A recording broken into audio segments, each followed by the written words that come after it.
I can't stop. I can't stop sniffing. I can't stop. I can't stop sniffing. I can't stop. I can't stop sniffing. I can't stop. Can't stop sniffing. Today, I want to talk about the fragrances that I'm literally obsessed with. Like I'm telling you, these fragrances are amazing. I can't get enough of them. When I walk by them, I am lured in and have to pull the cap off and sniff because they're so amazing. I can't wait to share them with you. But before we get started, if you haven't subscribed, just go ahead and hit that button, join the Weird and Wonderful family. It would be amazing to have you a part of the community. We're an awesome bunch and you need to be a part of it. And without further ado, let's get into this. Okay, so the first one, I'm going to just talk about it really briefly because I know you guys are sick of hearing about it. I'm sorry. It's the only one that I've talked about in this type of segment multiple times. Well, I've talked about a few multiple times, but I've just got to be honest. I cannot get over this fragrance. Like, first of all, it's cheap. So it's literally affordable. Nina Ricci's L'Extase. So this fragrance, I don't know what it is about it, but seriously, it's the most feminine, sexy / sensual fragrance that I have in my collection. I think that I would rate this as my signature scent. Like, yeah, like I think that right now I would consider this to be my signature fragrance. There's a soft kind of powdery quality. It's rose-centric with caramel in it. There's some raspberry in here, so it's a little bit juicy, but the rose is definitely the star. It's just so delicious. It goes well on my skin. It lasts a long time on my skin. I find it to be just kind of, it's just a very feminine fragrance, but it's not a powerhouse feminine, but it's still powerful, if that makes sense. There's a soft quality to this. I don't know. It's just it's uber sexy to me. But it's definitely classy enough that you could wear it all day and it would make a perfect signature fragrance, in my opinion. You can wear it all year round, and I just love it. Like, I purposely don't wear it very often because I don't want to keep talking about it in my what I wore. And I try tons of new fragrances, but every time I go back to this, I'm like, why don't I wear you all the time? Because it's so, so good. So this is definitely one that I am in love with, like love for life. I've got to get a bigger bottle. This is only a 30 ml. The next one that I'm literally obsessed about is Bond Number 9 New York Nights. Now, first of all, I'm in love with this bottle. Now, some people have asked, what does the shape represent from a New York perspective? I don't think the shape has anything to do with New York. The shape of the bottle was apparently to be kind of in the shape of a woman. So like the waist, shoulders, hips. And it's supposed to be one where you can hold it in your hand like this and spray. I find it too big for my hand, but it's not uncomfortable. Like, I just change my hand position to this. So even though it seems kind of awkward, it's easy to use and spray with. Unlike cube bottles, I find cubed bottles to be a little bit more difficult to spray, but I love the bottle. I love the lids, the clear thing on the top. Like, I don't know, just everything about, I just love the bottle. Now, more importantly, the fragrance. The notes, I'm going to put the notes up on the board. I'm not going to read the notes for any of these, but weirdly, the notes don't represent what I smell. I would think that there's ylang-ylang in this for sure, and some sort of nuts, maybe banana straight up. It smells like banana bread. It smells like a warm, nutty banana bread to me, and I love it. But the beauty of it is that even though it smells like that, I think that this would work in the spring and summer as well. It's not so heavy or dense that it wouldn't work in the warmer months. So I think this will be a really beautiful gourmand for summer because it's not gonna get sickly. But I just love it. I love that banana-esque vibe. yeah, I just find it really intoxicating. I find it comforting to wear. It's fun to wear. And yeah, I'm in love with these Bond bottles. I don't know why, because it's not my normal MO, but I'm in love with it. As I look here, I'm realizing two of them are more kind of classy fragrances, and then the other three are definitely gourmands. So this is another gourmand. So freaking in love with this, but the problem is I can't ever get it away from my son. I had to actually go scour through the house to locate this, which really ticked me off. Broceliande by Soradora. I am telling you, this is freaking amazing. I love it. So there's, like it's so good. So to me, Lara is really good in the fall and the winter because it smells like a smoky lemon pound cake. It's a little bit more heavy, warm, dense. This one, although you could wear it all year round, I love it for the spring and summer because it's got a little bit more of a lime rum vibe. So it still has kind of a cakey feel to it. Definitely edible. So it's, to me, a full-on gourmand. Oh, it's so good. But it's got some lime in here, or smells like lime and rum. So kind of like a creamy lime rum concoction. So sweet, so delicious, but somehow still refreshing because of that lime quality that I find in this one. The longevity is amazing. It's warm, it's sensual, it's uber sexy. Like seriously, this is phenomenal. I can't stop sniffing it, but I also can't seem to get it away from my kid, who is in love with it. And seemingly all of his friends really enjoy it too. So yeah, it's seriously a phenomenal fragrance. Definitely a grown, sophisticated gourmand. It smells like, I just imagine, you know, you go to some sort of, you go to a hotel and you go into this very trendy restaurant slash bar, and everyone's dressed like professionals, like they you know, like they're dressed like they work on Wall Street. So fine suits, really beautiful tailored dresses, kind of, but like everything is quite sensual. Everyone looks beautiful. Everything's kind of tailored, black, like modern, like even the bottle, the aesthetic of the bottle, kind of, I think of that. It's that kind of richness and luxness, but the smells in it smell uber relaxing because of the rum and the lime, and it smells a little bit vacation-esque, but in a really, really sophisticated way. So I am so in love with this. Like this is now, I would have to say, I like this better than Lara at this point. I think it's such an interesting fragrance. The quality on this is just stellar. So I'm in love with it. Now this next fragrance is a complete departure. I don't consider it overly sophisticated, although it still is a grown-up version of root beer.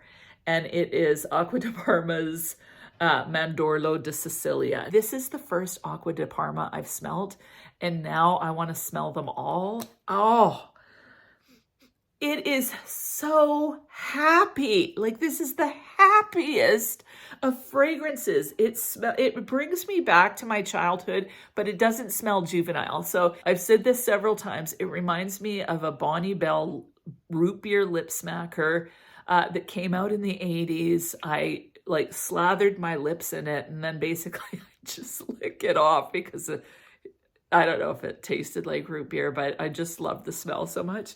So this is root beer, but it's like root beer essence. Like if root beer was floating on the air with a little bit of citrus in it. It's very light, airy, slightly fizzy, never heavy. It smells playful. It's fun. It's energizing. Like I just imagine when I smell a fragrance like this, I think of a musical. So I think of, for whatever reason, I think maybe it's because of the color of the bottle. I don't know. But when I smell this, I think about some sort of musical that's taking place on some beautiful dock, maybe in LA or something like that. So there's like, you know, a Ferris wheel in the background or something like that. I don't know. There's some sort of carnival-y type aspect or a festival going on, not like something like a Coachella or anything like that, but just a happy, family-oriented festival. Everybody's like dancing and it's sunny outside, like, and it's blue even though it's on the ocean, and the ocean is blue, and they're on the wharf and the whole place erupts and everyone starts dancing, and it's kind of like, and all that jazz, and then they twirl, and like that kind of vibe, like that kind of happy vibe is what I get from Mandorlo de Sicilia. It's just fun. This is a perfect spring summer fragrance. I said it would work as a transition, and it absolutely would. But I have to get this because it's so happy. It's definitely a mood booster for me. Makes me feel happy. Like, seriously, it's just wonderful. And I was shocked. Like, some people I've read a lot of reviews. One of the reasons why I never tried an Acqua di Parma is because the reviews were always that they were, you know, so short-lived. This has really decent longevity. Like, I get at least 5 to 6 hours out of it with a beautiful sillage. Like, I get this scent bubble and can smell it in the air the whole entire time. So that's why it's so fun to wear. Like, it's not just sitting close to the skin. I can smell it the whole entire time I'm wearing it. So I am in love with this. And I saved, I think the best for last. I can't stop thinking about this one. I can't stop sniffing it. It is absolutely amazing, and it is Meliora by Perfumes de Marly. I'm in love with this bottle. I'm in love with the juice color, just that beautiful kind of slight green. This scent blows me away. I know there's so much love for Delina and Oriana. Delina Exclusive, they get a lot of airtime. Meliora, I don't hear a whole lot about. And honestly, I think it's more mass appealing, likely, than most of them. Maybe, I don't know. Like, I don't understand why this one isn't hyped up more. This is a beautiful, it's a little bit green, so maybe that's part of the issue. This is so classy. I honestly think that this would make an amazing wedding fragrance as a bride. It smells innocent somehow, so uber feminine. It's green, but just ever so slightly green, so it smells fresh. It doesn't smell cloying in the slightest. There's some fruitiness in there. There's a sweetness in there that is just beautiful. It's very delicate feeling, but it lasts forever on my skin, like at least 7 hours. And same thing with this one, I can smell it the whole entire time it's on. So I know some people feel that it's very short-lived. Other people find it to be a long-lasting fragrance. So, you know, it's kind of 50-50 in that regard, but I am in love with this. The fruitiness comes from black currant and red berries. It almost smells a little bit raspberry-esque to me, but I definitely get that black currant quality. And what I find with black currant, or especially if they put cassis with black currant, is a little bit, it almost feels like tannins. So there's a little bit of a dry quality that I notice, the same way I would notice tannins in a wine. So I get that. There's that greenness, so it smells like there's the stems and the leaves from the berries. That said, it has a real beautiful sweetness that's lacking in Amethyst by Lalique. So a lot of people think that they smell similar. I feel like this one's far superior in longevity, in sillage, and also just the palatability due to the fact that this has more sweetness. This also has rose, lily of the valley, and ylang ylang. I definitely get the rose, but really the florals are just blended in the fragrance nicely, so not one stands out too much more than the other. And then this has musk and vanilla as well. So definitely as it dries down, like in the deep dry down, I get a tiny hint of that musk, but really it stays rather linear with that beautiful fruit, sweet, slightly green floral. It's so feminine delicate. To me, you know, I think bridal or I think fairy fragrance. So this is definitely a fairy fragrance. This would be for the fairy queens. The queen of the fair folk, although she's powerful, she has this amazing energy. She loves being out in nature. And so she smells like everything that she touches. And it smells like Meliora. It's just a beautiful fragrance. Definitely one to get your nose on. People have been asking me where are great places to get decants. Honestly, the two places that I would recommend is Centrique. It's located in Vancouver, and I'm talking specifically for Canadians. It's harder for us at times to get proper decants. I believe these companies ship worldwide, but don't quote me on that. So like if you're in the States, you may get a better deal going through these companies anyway, because your dollar's better. But Centrique is located in Vancouver. They have 2 ml samples, and they also have 10 ml or 8 to 10 ml travel sprays, which are a little bit more money. But if you want to really get a feel for a fragrance, finding a sample from there is a great place. The other place that's just excellent, and both of these are really reputable companies, is Perfume Stores, located in Montreal. I believe they ship worldwide, and I do believe they have 2 ml samples. I think I looked recently. So I'll leave their links below, as well as all the links for the perfumes. But those are definitely places that I would recommend. And honestly, I do recommend getting samples of the more niche fragrances before you purchase, because they're so expensive. The other thing is that a lot of times Fragrance Buy has the best price on Parfums de Marly fragrances across the board. So I try to link them when I can, but just always go check Fragrance Buy. They sell out quite quickly, but like I think it's 249 Canadian for all the Parfums de Marlys, or most of them, like around 249, 259. So pretty reasonable compared to all the other places that I've checked. So anyway, we'll have all the fragrances linked below. Those are my obsessions. Out of all of them right now, definitely this is my absolute love. And Broceliande, I can't get enough of this. If I had just these two fragrances, no, because I would still need this one for sure. But anyway, if I had like these two, this is my daytime feminine beautiful one.